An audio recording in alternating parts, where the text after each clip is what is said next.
दो बहनें थीं। एक का नाम था सुखिया और दूसरी का नाम था दुखिया। दोनों का भाग्य उनके नाम जैसा ही था। दुखिया गरीब थी और बहुत दुखी रहती थी। सुखिया अमीर थी और हमेशा सुखी रहती थी। दोनों एक ही गांव में रहती थीं। दुखिया सुखिया के घर में काम करती थी, साफ सफाई करती थी, खाना बनाती थी और जो खाना बच जाता था वह खाना सुखिया दुखिया को दे देती थी। इसी तरह दुखिया का घर चलता था। समय बीतता गया। दोनों के बच्चे भी थे। सुखिया को 2 पुत्र थे और दुखिया को भी 2 पुत्र थे। जब जितिया का व्रत आया तो दोनों बहनों ने जितिया का व्रत रखा था। दुखिया सुखिया के घर में काम करती थी। व्रत के दिन दुखिया ने सुखिया के घर जो चावल फटका उससे जो खुर्दी निकला वह अपने लिए रख ली और साफ चावल सुखिया को दे दी। फिर साग को चुनी। बढ़िया वाला साग सुखिया के लिए रख दी और जो डंठल था वह अपने लिए रखी। अब दुखिया ने सुखिया के घर सारा खाना बना दिया और अपने घर चावल की खुर्दी और साग की डंठल लेकर गई बनाने के लिए। खुर्दी का चावल और साग की डंठल बनाकर वह खाना अपने बच्चों को खिलाई और खुद भी खाई। उसके बाद दुखिया सोने चली गई। आधी रात में एक बूढ़ी औरत उसके घर पर आकर दरवाजा खटखटाती है तो दुखिया पूछती है, कौन है? तब बुढ़िया बोलती है, बेटा हम हैं। दुखिया ने उठकर फाटक खोला और पूछती है, अम्मा आपको क्या चाहिए? इतनी रात में आप यहाँ किस लिए आई हो? बुढ़िया बोलती है, बेटा मुझे बहुत भूख लगी है, कुछ खाने को दे दो। दुखिया उसे घर के अंदर ले आती है और कहती है, हम लोग बहुत गरीब हैं। आज मैंने खुर्दी का चावल और साग की डंठल बनाया है, क्या आप खाएंगी? तो बुढ़िया कहती है, हाँ क्यों नहीं खाएंगे, हमें बहुत भूख लगी है, हम वही खाएंगे। दुखिया अंदर जाकर खुर्दी का चावल और साग की डंठल लाती है और बुढ़िया को दे देती है खाने के लिए। बुढ़िया खाना खाने के बाद कहती है कि मुझे अच्छे से कुछ दिखाई नहीं देता, इतनी रात के अंधेरे में मैं अपने घर कैसे जाऊंगी? तो दुखिया कहती है, कोई बात नहीं, आप यहीं पर सो जाइए, सुबह अपने घर चले जाना। तो बूढ़ी औरत दुखिया के घर में ही सो जाती है। फिर थोड़ी देर बाद उठकर बुढ़िया बोलती है, बेटा मुझे दीर्घ शंका लगी है, कहाँ करूं? तो दुखिया कहती है, मेरे घर में बाथरूम नहीं है, इसलिए आप उधर कोने में कर लीजिए। बुढ़िया पूछती है कि बेटा भड़बड़ करें या छरछर करें? दुखिया नींद में थी तो वह कहती है, माता जी भड़बड़ कर दो, मैं सुबह साफ कर दूंगी। फिर थोड़ी देर बाद बुढ़िया पूछती है कि बेटा मैं अपने हाथ कहाँ साफ करूं? तो दुखिया कहती है, आप मेरे सिर में अपने हाथ को साफ कर लीजिए। जब सुबह होती है तो दुखिया को यह सब सपने के जैसा लगता है कि सोते समय मुझे कोई सपना आया होगा। वह ज्यादा कुछ नहीं सोचती और नदी में नहाने के लिए चली जाती है। जब वह नदी में नहाती है और अपने बाल धोती है तो उसके बालों से होते हुए जो पानी बहता है वह सोने का पानी होता है। आसपास की सभी महिलाएं यह देखकर चकित हो जाती हैं और कहती हैं कि तुम्हारे बालों से तो सोने का पानी गिर रहा है, क्या बात है? फिर उसे रात की सारी बात याद आती है। वह दौड़कर अपने घर की ओर भागती है, यह सोचकर कि उसका घर दीर्घ शंका से गंदा हुआ होगा, पहले उसको साफ करना होगा। जब वह अपने घर में जाती है तो देखती है कि घर के हर कोने में ढेर सारा सोना बिखरा पड़ा होता है।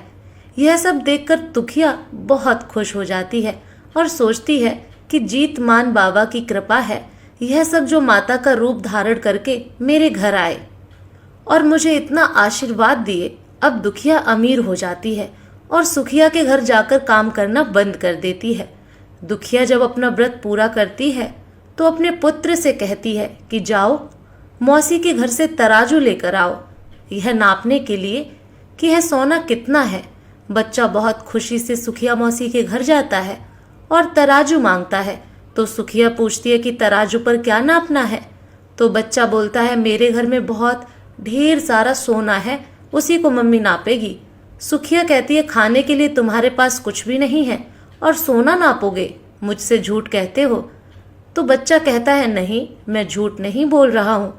सुखिया सोचती है जब तराजू मांगा है तो कुछ ना कुछ तो जरूर नापना होगा, इसलिए वह तराजू के पीछे गोंद लगा देती है ताकि जो भी नपेगा वह थोड़ा सा इसमें चिपक जाएगा। दुखिया जब तराजू पर सोना नापती है तो कुछ सोने का टुकड़ा उस गोंद में चिपक जाता है। जब बच्चा तराजू लौटाने आता है तो सुखिया उसको उलट पुलट कर देखती है तो उसे तराजू में सोना लगा हुआ मिलता है। सुखिया सोचती है उसके घर में जरूर कहीं से सोना आया होगा, इसलिए वह कई दिन से काम पर भी नहीं आ रही है। सुखिया उसके घर जाकर देखती है कि आखिर यह सोना कहाँ से आया। जब सुखिया दुखिया के पास जाकर पूछती है कि तुम्हारे पास इतना सोना कहाँ से आया कि तुम तराजू मंगाई नापने के लिए, तो दुखिया उस रात की सारी कहानी अपनी बहन सुखिया को बताती है। दुखिया का मन एकदम सच्चा था, इसलिए वह सब कुछ बता दी। लेकिन सुखिया के मन में लालच आने लगा कि दुखिया के पास हमसे भी ज्यादा धन आ गया। अब अगले जितिया में मैं भी खरदी का चावल और साग की डंठल बनाऊंगी। फिर अगले साल जितिया का व्रत दोनों बहनों ने रखा। सुखिया के पास हर तरह का सुख था और धन भी था, फिर भी वह जितिया के दिन चावल फटक कर साफ चावल फेंक दी और खुरदी अपने पास रख ली। साग को तोड़कर पत्तियां फेंक दी और डंठल अपने पास रख ली और वही बनाई। खा पी कर पूजा पाठ करके सोने चली गई। फिर आधी रात में उसके घर में भी बुढ़िया आई और दरवाजा खटखटाती है। सुखिया उसका इंतजार कर रही होती है। वह तुरंत दरवाजा खोलकर बुढ़िया को अपने घर के अंदर ले आती है। बूढ़ी बोलती है, मुझे बहुत भूख लगी है, कुछ खाने को दे दो। तो सुखिया कहती है, मैंने खुरदी का चावल और डंठल का साग बनाया है। बुढ़िया बोलती है, कोई बात नहीं, मैं खाऊंगी। तो सुखिया परोस देती है। वह खाना खाने के लिए और सोने चली जाती है। बुढ़िया बोलती है, मैं घर नहीं जा सकती, मुझे दिखाई नहीं देता। तो सुखिया कहती है, कोई बात नहीं, आप यहीं सो जाओ। थोड़ी देर बाद बुढ़िया फिर बोलती है कि मुझे दीर्घ शंका लगी है, कहाँ करूं? तो सुखिया कहती है, वहीं कोने में कर लीजिए। फिर थोड़ी देर बाद बुढ़िया पूछती है कि भड़बड़ करें या छरछर। इस समय सुखिया को याद नहीं आता कि दुखिया ने क्या बोला था।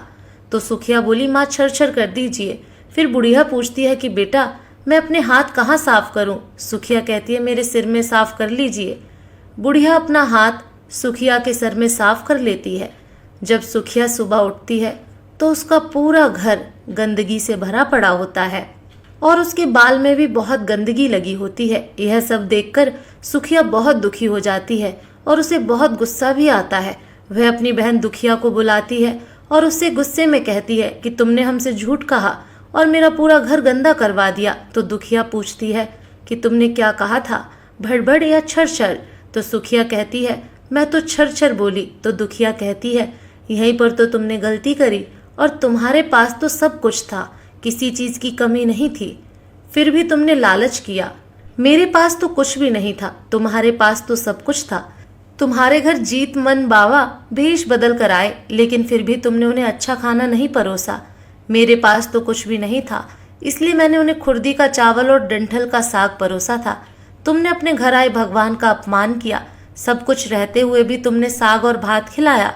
तुम्हारे पास सब कुछ होते हुए भी तुम्हें लालच नहीं करना चाहिए था, इसीलिए तुम्हारे साथ बुरा हुआ। दोस्तों, आपको ये कथा कैसी लगी कृपया कमेंट करके जरूर बताएं।